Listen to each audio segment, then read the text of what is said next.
Good morning everyone. My name is Prisha Dev from class 5. Today I will show you the chemical and physical change from liquids to solids. First we take some water and put it here.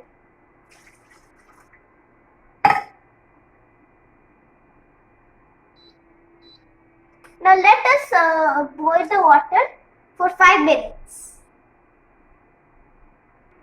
You see, this is water vapor. It's boiling.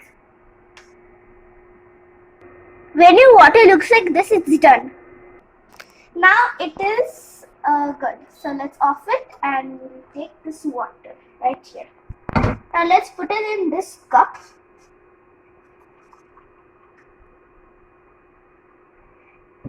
Now we will take an ice tray and pour it. Guys, see my superpower. Wow, see. Now let's put it. Be careful with this process. Just going to put it slowly. And